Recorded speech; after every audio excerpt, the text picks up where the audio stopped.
Hello, my name's Android, and today we're going to be going over some new custom brushes I created for Corel Painter 2020.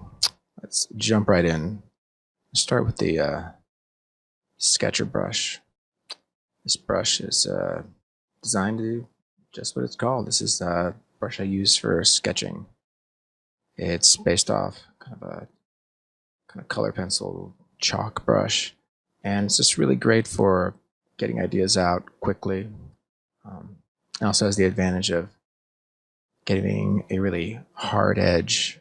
Um, you know, all images are really made of a combination of hard edges and soft edges, and so this one is going to hopefully give you that hard edge for silhouettes that you're looking for. Up next is Kenny G. This is a soft, smooth brush. What's a hard edge without that soft, smooth edge to complement it when you're looking for a smooth edge? Hope you're gonna turn to the Kenny G brush. Coming up next, I call this brush Carbothello. It's a chalk brush, and it's a chalk brush whose settings are amplified to really kind of get the most contrast of your chosen paper texture. Here with the paper texture, I'm kind of alternating between the negative and positive space. I like about this brush, it's very performant. It adds a lot of pixels. I've also just slightly adjusted the color variation. Got around 4% hue variation, 2% saturation, 15% value saturation. And what that does is that every time I got the settings all the way up to smooth, every time I lay down a new brushstroke, it'll just slightly alter the color. Gives me a lot of really nice variations in there. Next up, I'll call this one the Alter Chalk. Again, it's working with a selected paper texture. But what I've got going on here that separates it from the last brush is I've got the random grid rotation checkbox selected. And so what that's going to do is every time I lift up my Wacom and bring it back down, it's going to slightly alter the angle. And so you can see that it just kind of alters back and forth. And it's a really great way of adding a lot of organic noise and getting some more mileage out of your paper. This next one here, going to be the chalk dust. So before I begin, chalk dust is, a lot of these brushes are designed to be paired together. So I'm going to go back to my Carbothello, lay down a nice alternating, this is a nice kind of a vernoise texture I've got going on. And so the Carbothello, it's a pretty blunt object. Kind of really lays down a really high contrast pattern paper. But now when I switch over to this chalk dust, what it gives me is this really subtle, soft, kind of grainy, granular option of my selected paper palette. So once I can use the Carbothello to lay down my main colors, I can come on with this nice chalk dust and add some subtle highlights and variations. Speaking of variations, up next here we have I call this one the Chamois brush. I have a chamois tomato. It's basically just a blender that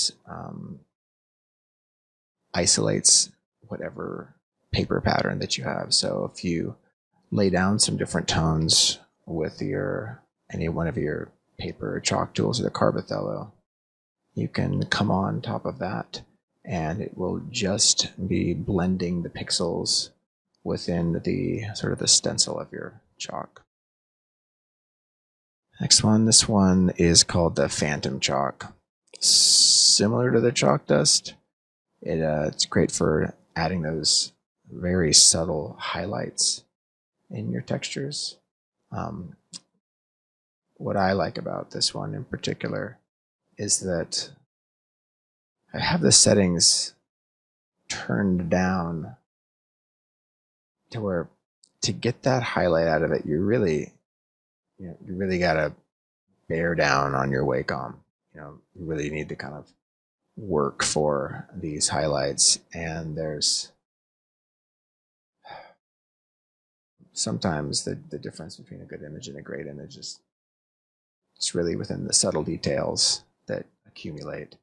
And this one's great for accumulating. It's the high degree of precision, and working for it just makes it all the more worth it. Coming up next, this is a called the utility knife. It's a palette knife. It's great for calligraphy.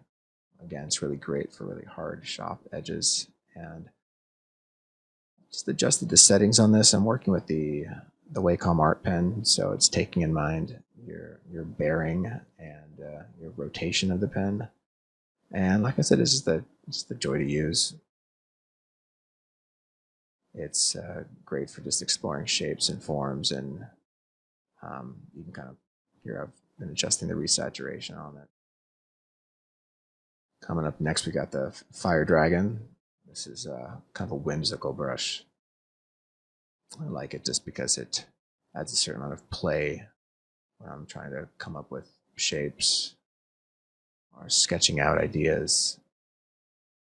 It's also using your kind of your primary and secondary color, and those are adjusted.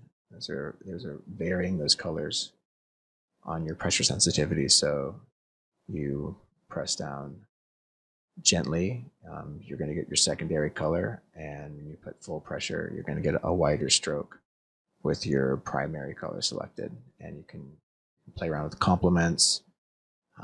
Here I'm using kind of a grayscale, so all of these tones, different tones and different shapes and strokes I'm getting. This is another kind of special effects one. This is it's called a neon brush. It works off your gradient, and I've used this brush a lot when creating different forms, wires, tubes, pipes, robot fingers, pick, and it works off any of the gradients. Rainbows, kids love rainbows. Moving along to our last set of brushes, there's some air brushes. This one is called Prepadots, and this one lays down a nice cloud of varying colored pixels. I've got this one set so it gives it a little more variation within the value, slight hue and saturation. And this is great for applying color to an object and getting a nice natural flow of colors within a particular type of hue. What collection of brushes would be complete without some type of a kind of a variation of a just add water blending brush? Blending is one of the most tempting features of digital art, but often after a blend, you can see how it's very cold and lifeless, but it is an important tool to have to be able to kind of knock down detail in certain areas. And so after I lay down this blending, now I've selected my inkjet airbrush. That's one of my favorites. It's got a wide, it lays down a really tight pixel pattern with a high flow. And it's great for optical mixing. When I bought an inkjet printer like 16 years ago, since a lot of my art was going to be coming out on that, I wanted to really sort of study how an inkjet printer worked. And so I designed this brush to work in a similar way that the inkjets of a printhead will deliver its pigment. And I find when you kind of overlay colors on top of each other, it just creates a really vibrant mix of colors. And this last airbrush one, it's called the Krylon Aerosol. It's kind of works a little bit more like I have an airbrush or a spray paint can. Again, it's got a nice, smooth, subtle variations of colors, so it's always kind of depositing slightly different hues and tones when you lay it down. And it's great for lighting effects, adding color, some visual impact into a particular area. And overall, it's a very enjoyable brush to use. And this next one, everybody's favorite. And this is the glow brush. I try to use this one pretty sparingly, but I felt like this collection would be incomplete without a little bit of glow. Now, I find that to really get a nice glowing effect, I use this in conjunction with the inkjet brush, sometimes even adding another layer and setting that layer to a screen, and then adding high saturation color on top of that. Really helps feel like it's more similar to the way that the particles of light actually work. Yeah, I think that rounds it out. That's about it, guys. Really hope you guys have gotten something out of this video. And for anyone that's really inspired, I hope you guys get the most out of these brushes. I designed these brushes to really be something that makes you enjoy your process.